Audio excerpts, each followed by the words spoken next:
कृष्णाय वासुदेवाय हरये परमात्मने प्रणतः क्लेशनाशाय गोविन्दाय नमो नमः।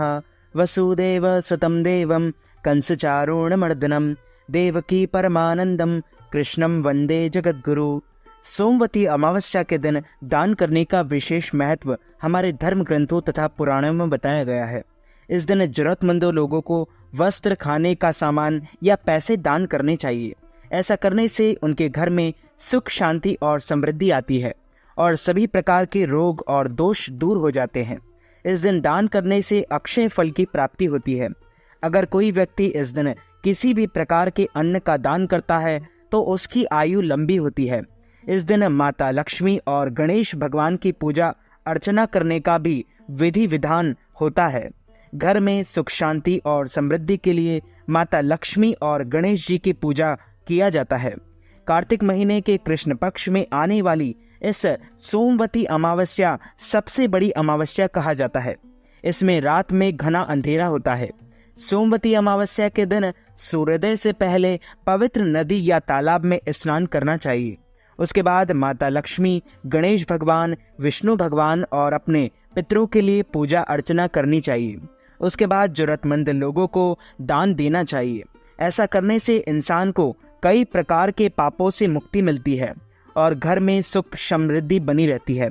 कार्तिक महीने में आने वाली सोमवती अमावस्या के दिन विष्णु भगवान की विष्णु पुराण पढ़ना चाहिए और साथ ही दीपदान करने का भी बहुत फल मिलता है।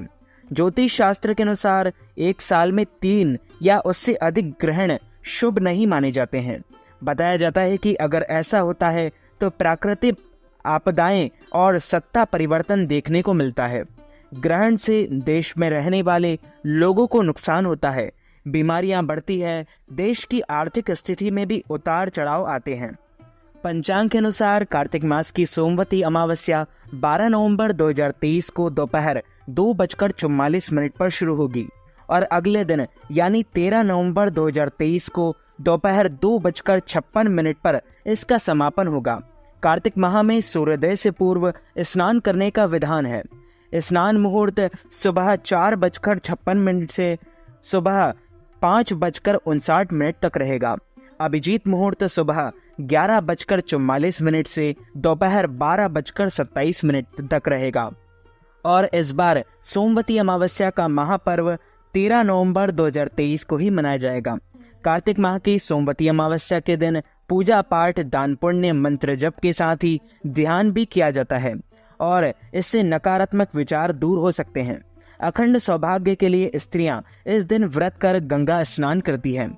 मान्यता है इससे पति की आयु लंबी होती है। इस दिन पितरों के लिए धूप, ध्यान, श्राद्ध और दान पुण्य करना चाहिए। भोजन कराकर वस्त्र दान भी करना चाहिए। शाम के समय पितरों को विदाई विधि विधान से देनी चाहिए।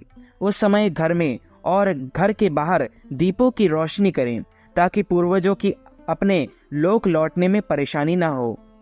मत्स्य पुराण के अनुसार सूर्य ग्रहण का संबंध राहु केतु और उनके द्वारा अमृत पाने की कथा से है। एक बार स्वरभानु नाम का राक्षस अमृत पीने की लालसा में रूप बदलकर सूर्य और चंद्र के बीच बैठ गया, लेकिन विष्णु भगवान ने उसे पहचान लिया।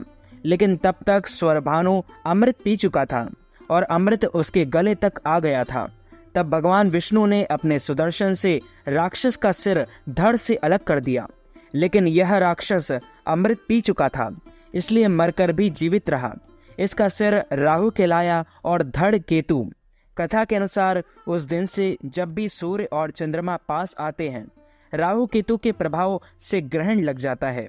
विज्ञान के अनुसार सूर्य ग्रहण एक खगोलीय घटना है। जब चंद्रमा घूमते घूमते सूर्य और पृथ्वी के बीच आ जाता है तो सूर्य की चमकती रोशनी चंद्रमा के कारण दिखाई नहीं पड़ती। चंद्रमा के कारण सूर्य पूर्ण या आंशिक रूप से ढकने लगता है और इसी को सूर्य ग्रहण कहा जाता है। कुछ लोगों के बीच एक भ्रम फैल रहा है कि सोमवती अमावस्या यानी 13 नवंबर 2023 को सूर्य ग्रहण लगने जा रहा है, लेकिन हम आपको बता दें कि सूर्य ग्रहण अमावस्या के दिन नहीं लग रहा है। तो इसलिए आप किसी अफवाहों में या किसी की बात